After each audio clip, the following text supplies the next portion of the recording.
एक रात जब मैं अपने काम से देर रात लौट रही थी तो कुछ लोगों ने मुझे पकड़ लिया और एक घने जंगल में ले गए। वहाँ पर वो सभी मुझे बारी बारी नोचने लगे। वो लोग जानवरों की तरह मेरे बदन को काट रहे थे। तभी उन्हीं का एक साथी, जिसने मुझे हाथ तक नहीं लगाया और दूर एक पत्थर पर बैठा सिर्फ हंसे जा रहा था। बहुत दिनों बाद वो आदमी मुझे बाजार में मिला। मैंने देखा कि उसके तो मेरा नाम कोमल है। मेरी छोटी सी उम्र में ही मेरे पिताजी का देहांत हो गया। उसके बाद घर की सारी जिम्मेदारी मेरे सर पर आ पड़ी। अपनी बीमार माँ की दवाइयों से लेकर घर पर 2 वक्त का भोजन बन पाए, इसलिए मुझे बाहर जाकर काम करना पड़ा। जब मेरे पिताजी का देहांत हुआ तो मैं सिर्फ 12 साल की थी। लोगों के घरों में बर्तन साफ करके मैं 2 वक्त का खाना जुटा पाती। 12 साल से लेकर जब मैं 20 साल की हुई तो लोगों के घरों में काम करने लगी। पढ़ाई लिखाई मुझे आती नहीं, इसी वजह से मुझे कोई नौकरी नहीं मिली। मैं ना स्कूल जा पाई और ना ही कॉलेज, क्योंकि पैसों की तंगी की वजह से मैं पढ़ाई लिखाई ना कर सकी। इसी वजह से मुझे कोई अच्छा काम ना मिला। इसी वजह से मैं लोगों के घरों में झाड़ू पोछा और बर्तन साफ करने का काम कर लेती। खैर, मुझे इसी काम से बहुत संतुष्टि थी, क्योंकि मैं ईमानदारी का काम करती और ईमानदारी के 2 पैसे जुटाकर अपनी माँ का इलाज करवा लेती और घर पर 2 वक्त का चूल्हा जल जाता। इससे बड़ी खुशी क्या होगी मेरे लिए। मेरी माँ को शुगर की बीमारी थी, जिसके वजह से वह ना चल पाती और ना ही कोई काम कर पाती। अक्सर वह मुझसे कहती कि इतनी छोटी उम्र में तुझे घर की जिम्मेदारी उठानी पड़ रही है, हम लोगों को तो नरक में जगह मिलेगी। लेकिन मैं अपनी माँ को कहती कि जिस तरह एक घर का बेटा अपनी माँ पिताजी की सेवा करता है और पूरी जिम्मेदारियों को बखूबी निभाता है, उसी तरह एक बेटी भी निभा सकती है। और आपकी भी तो मजबूरी है। आप कौन सा जानबूझकर पूरा दिन बिस्तर पर पड़े रहते हो, और मैं आपको खोना नहीं चाहती, इसलिए आप पूरा दिन आराम कीजिए और मुझे कोई तकलीफ़ नहीं होती। बस थोड़ा बहुत काम करती हूँ जिससे हमारा घर चला जाता है, यह काफ़ी है और कुछ नहीं। तभी एक दिन मेरे चाचा जी हमारे घर पर आते हैं। दरअसल जब मेरे पिताजी की मौत हुई उसके बाद से मेरे चाचा चाची हमारे घर पर नहीं आए। मेरे चाचा जी का स्वभाव बहुत अच्छा था, लेकिन चाची बहुत ही गुस्सैल और कंजूस थी। उन्हें ऐसा लगता था कि हम लोग गरीब हैं और अगर हमारे घर वो लोग आएंगे तो हम लोग उन लोगों से कुछ पैसे मांग लेंगे। इसके डर से ना कभी चाची खुद आई और ना ही कभी चाचा जी को कभी हमारे घर आने दिया। खैर, एक दिन चाचा जी आए और वह कहने लगे, मैं यहीं पास से गुजर रहा था, इसलिए सोचा कि आप लोगों से मिलता चलूँ। हम लोगों को बहुत अच्छा लगा, क्योंकि वो कितने सालों बाद हम लोगों के घर पर आए थे। फिर चाय नाश्ता करने के बाद चाचा जी ने कहा, तुम्हारे लिए एक काम है, अगर तुम कर पाओ तो। चाचा जी के मुंह से ऐसी बात सुनकर मुझे बहुत खुशी हुई, क्योंकि पहली बार किसी ने मुझे काम का बोला था। तभी मेरे मुंह से इतना ही निकला कि चाचा जी, क्या हम लोग अच्छे से गुजारा कर पाएंगे, इतना पैसा मिलेगा? तभी चाचा जी ने कहा, अच्छे से गुजारा नहीं, बहुत अच्छे से गुजारा हो जाएगा और कुछ पैसे बच भी जाएंगे और काम भी तुम्हारे लायक है। तभी मैंने अपनी नज़रें झुकाते हुए कहा कि चाचा जी, मैं ज़्यादा पढ़ी लिखी नहीं हूँ और मैंने सुना है कि अनपढ़ लोगों के लिए ज़्यादा पैसे वाला काम नहीं होता, उन्हें तो बस लोगों के घर में झाड़ू पोछा ही करना पड़ता है। तभी चाचा जी कहने लगे, यह काम तो पढ़े लिखे लोगों का है, लेकिन वह मेरे जानकार है। कुछ दिन तुम्हें वहाँ रहकर सीखना पड़ेगा। जब तुम अच्छी तरह सीख जाओगी तब वह तुम्हें काम करना शुरू करवा देंगे। चाचा जी की बात सुनकर मुझे बहुत संतुष्टि हुई और खुशी भी मिली। लेकिन फिर मेरे मन में ख्याल आया कि अगर मैं काम सीखने चली गई तो घर का चूल्हा कैसे जलेगा, क्योंकि काम सीखने के चक्कर में मैं लोगों के घरों में काम करने तो नहीं जा पाऊंगी। तभी चाचा जी ने शायद मेरे चेहरे की बात पढ़ ली। उन्होंने अपनी जेब से कुछ पैसे निकाले और मेरे हाथ में थमाते हुए कहा, जब तक तुम काम सीखती हो तब तक का राशन इन पैसों से ले आना और अपनी माँ की दवाइयाँ भी। तभी मैंने कहा कि चाची जी क्या कहेंगी? तभी वह कहने लगे कि तुम्हें उसे कुछ बताना मत। हम लोगों ने भी हाँ में सर हिला दिया, लेकिन मेरे मन में चाचा जी का जो एहसान था वह भी उतारना ही था। मैंने उनसे पैसे जो लिए थे वह बेफिजूल में नहीं लिए। मैंने मन में विचार किया कि जब मेरा काम चल जाएगा और मैं अच्छे से कमाने लगूंगी और जब मेरे पास कुछ पैसे जुट जाएंगे तो मैं चाचा जी को ये सारे पैसे वापस लौटा दूंगी। यही सब मेरी माँ ने भी मुझसे कहा था। खैर, अब हम माँ बेटी बहुत खुश हो गए, क्योंकि मेरे इतने बड़े होने के बाद मुझे पहली बार कोई ऐसा काम मिल रहा था जिसे करके हम लोग भरपेट भोजन करके साथ साथ कुछ पैसे भी बचा सकते थे, जिससे कल को कभी कोई ज़रूरत पड़ती है तो किसी के आगे हाथ पैर ना फैलाने पड़े। दूसरे दिन चाचा जी भी मुझे उस काम की जगह पर लेकर चले गए। वो एक बहुत बड़ी कंपनी दिखाई दे रही थी। मैंने चाचा जी से कहा कि मैं तो कुछ जानती भी नहीं और आप मुझे इतनी बड़ी कंपनी में ले आए, क्या यहाँ पर मुझे कोई काम मिल पाएगा? तभी चाचा जी कहने लगे कि तुम बस सब्र रखो, सब कुछ सही होगा। और वैसे भी यह मेरा दोस्त है, ज़रूर तुम्हें कुछ काम पर रख लेगा। अंदर जाकर एक बड़ी बड़ी आँखों और बड़ी बड़ी मूँछों वाले आदमी के पास चाचा जी मुझे लेकर खड़े हो गए। उसका डरावना चेहरा देखकर मेरे मन में बहुत डर बैठ गया कि पता नहीं मैं इसके साथ कैसे बात कर पाऊँगी। चाचा जी ने उस आदमी से कहा कि ये मेरी भतीजी है और इसे यहाँ पर काम पर रख लो, इसे काम की सख्त ज़रूरत है। तभी वह आदमी कहने लगा कि तुम्हारी बात भी कभी टाली जा सकती है क्या? क्यों नहीं, हम लोग इसे काम पर रख लेंगे। तभी उसने एक लड़की को आवाज़ लगाई। छोटे छोटे कपड़े में एक लड़की वहाँ पर आ गई और उस आदमी ने उससे कहा कि इसे आज से सारा काम समझा दो। तभी वह लड़की मुझे कमरे में ले जाकर कुछ फाइलों को दिखाते हुए इस काम को समझाने लगी और मुझसे कहा कि अब से तुम्हें 10 दिन लगातार यहाँ पर आना है, तभी तुम्हारे दिमाग में ये सब काम बैठ जाएगा। मैं रेगुलर ही काम सीखने के लिए जाने लगी और मुझे धीरे धीरे काम भी समझ में आने लगा। मेरा काम था कि जितने भी लोग उस कंपनी में काम करते उनको फाइल देना और थोड़ा बहुत कागज़ों का काम रहता। इस काम के मुझे महीने के 10,000 मिलने लगे, जिससे मेरी माँ की दवाइयाँ और घर का खर्चा भी निकल जाता और कुछ रुपए भी बच जाते, जो आगे के भविष्य के लिए इकट्ठे करने लगी मैं।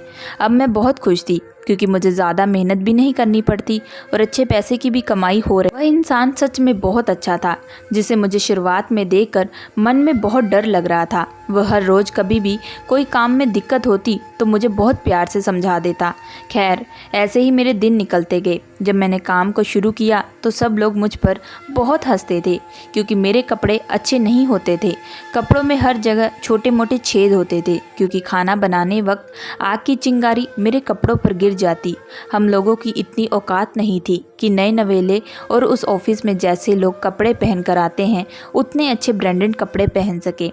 लेकिन मुझे उनकी हंसी मजाक से कोई फ़र्क नहीं पड़ता क्योंकि मुझे मेरे घर के हालात पता थे। खैर, कुछ दिन तो उन लोगों ने मेरा मजाक उड़ाया, लेकिन बाद में सब लोग मेरी सिचुएशन को समझ गए। खैर, ऐसे ही मेरे दिन निकलते गए। अब मैं अच्छी तरह काम करने लगी और 4 पैसे भी जुटाने लगी और अब मैंने चाचा जी को भी पैसे लौटा दिए और उनका भी दिल से धन्यवाद करते हुए उनका एहसानमंद रहने को बोलकर घर पर आ गई।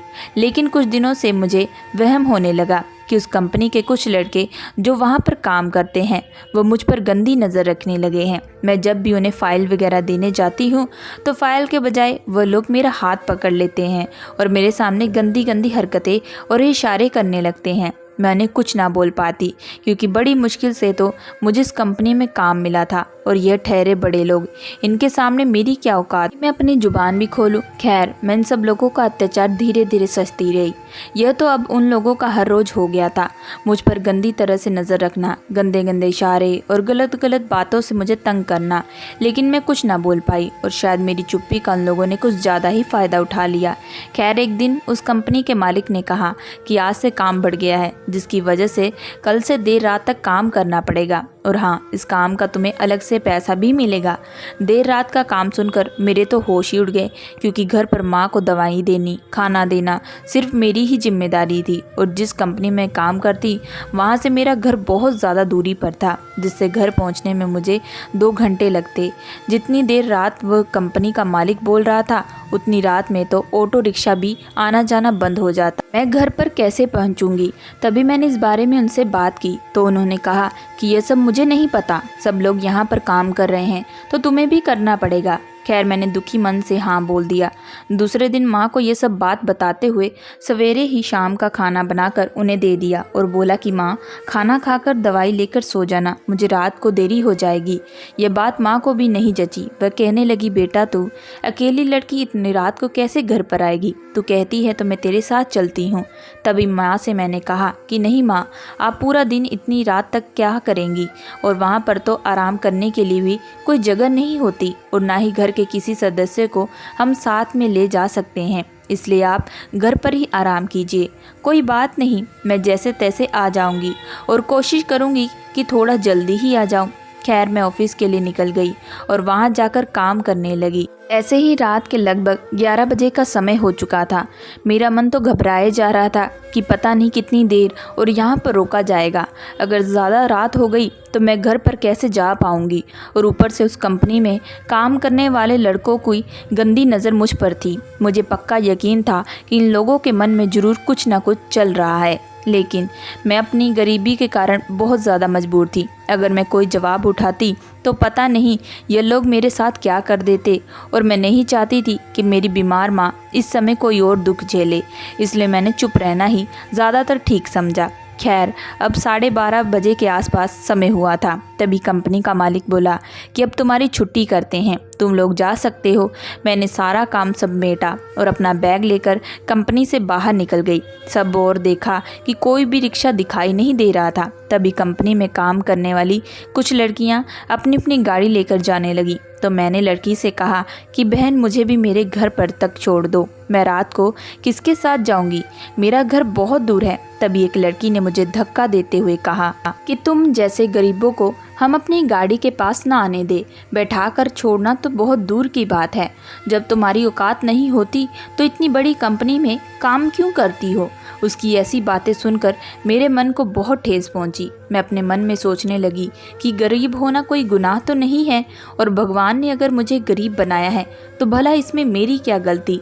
लेकिन खैर अमीर लोगों के चोचले कहाँ समझ में आते हैं। इन लोगों के पास धन हो जाता है तो वह आसमान को छूने लगते हैं और किसी गरीब की मजबूरी को नहीं समझते। तभी मैंने देखा कि हर रोज जो लड़के मेरे साथ गंदी हरकतें करते हैं वह मेरे पीछे आ खड़े हुए और गंदी गंदी बातें करने लगे। मैं बिना बोले वहाँ से चल पड़ी, सड़क के रास्ते हुए अपने घर जाने लगी। तभी मैंने देखा कि वह लड़के मेरे पीछे आ गए और उनमें से एक लड़के ने मेरे मुंह पर हाथ रखा और अपनी गाड़ी में तुरंत बिठा लिया। मैंने काफ़ी कोशिश की थी चिल्लाने की और हाथ पैर बहुत मारे, लेकिन उन लोगों के सामने मैं क्या थी। मुझे एक जंगल के अंदर ले जाया गया। वहाँ जाकर वो लोग बारी बारी मेरे शरीर को नोचने लगे, दरिंदे की तरह मेरे पूरे शरीर को खाने लगे और मेरी साथ ऐसी ऐसी हरकतें करने लगे।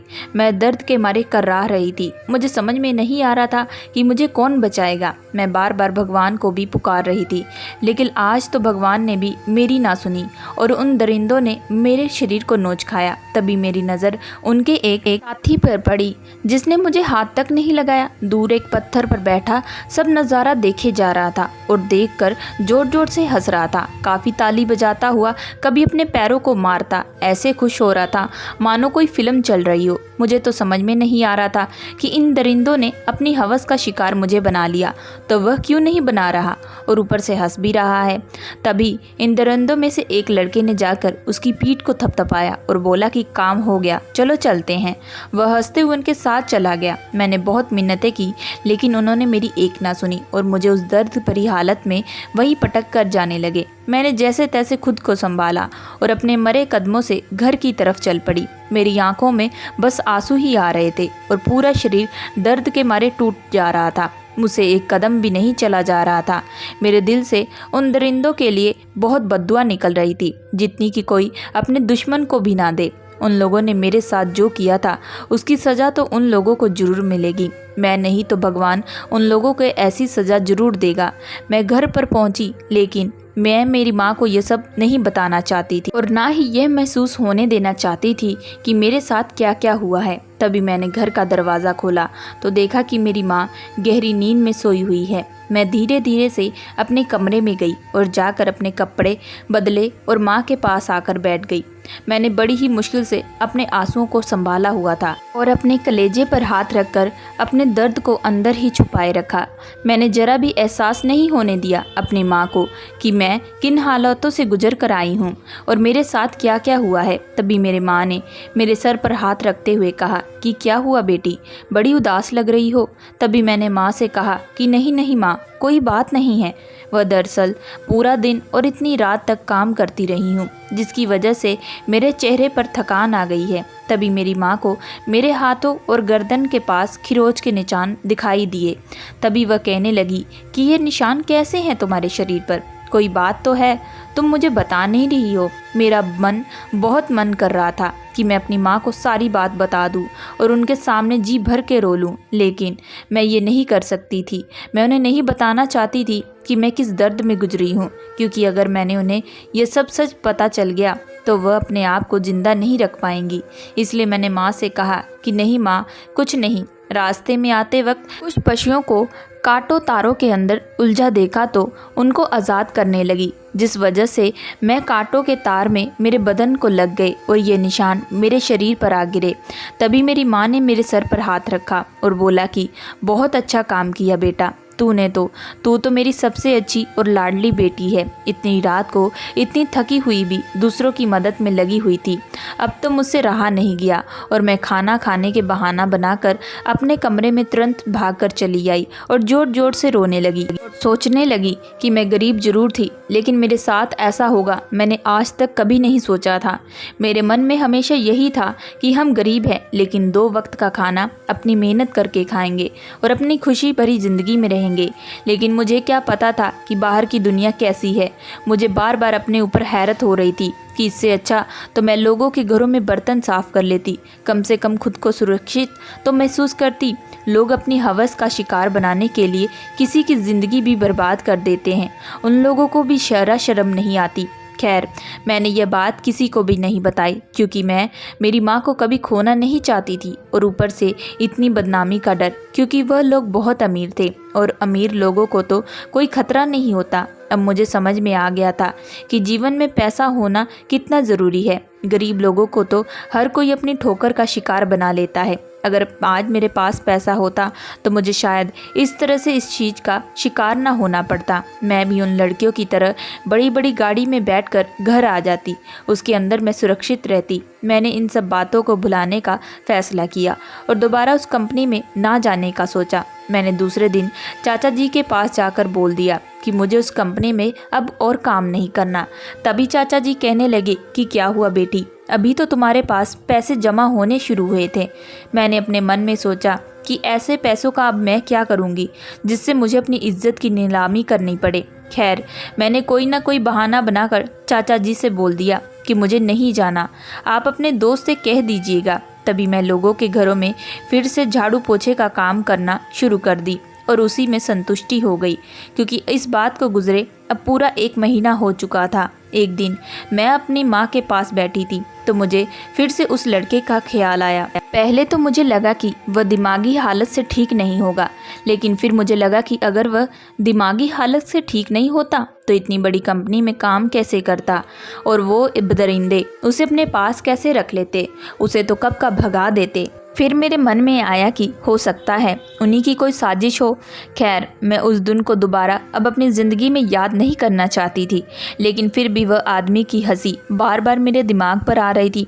मैं चाहकर भी नहीं भुला पा रही थी कि उसने आखिर ऐसा क्यों किया होगा। खैर, एक दिन घर में राशन ख़त्म होने की वजह से मैं शहर से राशन लाने के लिए चली गई। जब मैं राशन की दुकान से राशन लेकर घर की तरफ आने लगी तो मेरी नज़र उसी आदमी पर पड़ी जो उस दिन सब नज़ारा देखकर जोर जोर से हंस रहा था और तालियां बजा रहा था।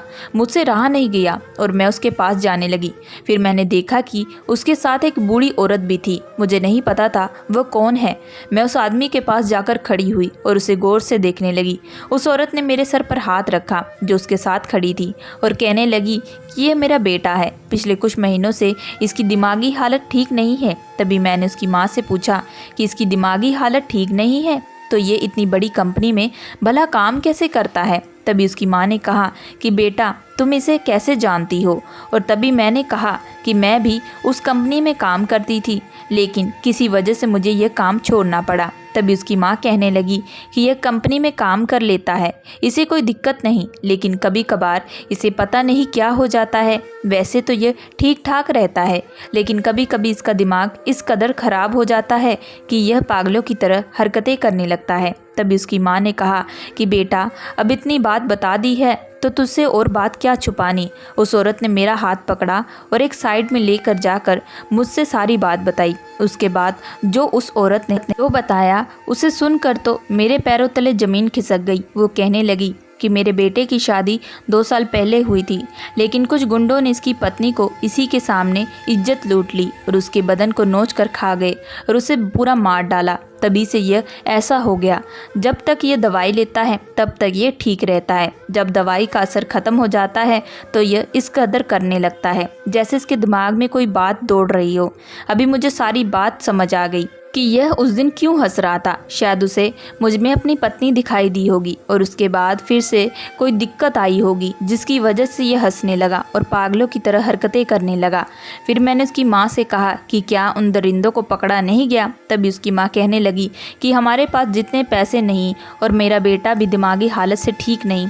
अगर ये ठीक हो जाता तो ये सबूत और गवाह दोनों बन सकता था, लेकिन मेरे पास इतने पैसे नहीं है कि मैं इसका इलाज कर सकूं। बस थोड़ी बहुत दवाइयाँ दिलवा सकती हूँ। तभी मेरे दिमाग में आया कि क्यों ना मैं इस इंसान का इलाज करवाऊं और यह मेरे साथ जो हुआ है उसकी भी गवाही देगा। अब मेरे अंदर एक जुनून जाग चुका था कि उन दरिंदों को खाली ऐसे नहीं घूमने दिया जा सकता। उन्होंने मुझे शिकार बनाया, आगे किसी और लड़की को भी बना सकते हैं। तभी मैंने सारी बात अपने चाचा जी से आकर कही और मेरे चाचा जी ने कुछ पैसों की मेरी मदद की। मैंने उस आदमी का इलाज शुरू करवा दिया और भगवान की कृपा से थोड़े ही समय में उसका दिमाग बिल्कुल सही हो गया। तभी उस आदमी ने मुझसे कहा, कृपया मुझे माफ़ कर दो, उस समय मेरी हालत सही नहीं थी। अगर मैं नॉर्मल होता तो तुम्हें ज़रूर बचाता। तभी मैं उस आदमी के साथ पुलिस स्टेशन गई और हम लोगों ने रिपोर्ट करवाई। पुलिस ने हमारी बातों को बड़ी ही गहराई से सुना और तुरंत ही उन दरिंदों को पकड़ लिया। उस आदमी ने गवाही दी और सबूत भी दिया कि वह उस वारदात के समय में वहाँ पर मौजूद था। अब उन दरिंदों को कड़ी से कड़ी सज़ा मिल रही थी। उस दर्द से ज़्यादा अब मुझे इस चीज़ की खुशी हो रही थी। मुझे इंसाफ अब मिल चुका था और उस बेचारे दिमागी हालत से ख़राब इंसान को भी मैंने ठीक करके भला काम किया था। दोस्तों, मैं आशा करती हूँ कि आप लोगों को ये कहानी पसंद आई होगी। अगर आप लोगों को ये कहानी पसंद आई है तो प्लीज़ हमारे चैनल को लाइक एंड सब्सक्राइब ज़रूर करिएगा एंड बेल आइकन का बटन ज़रूर दबाइएगा।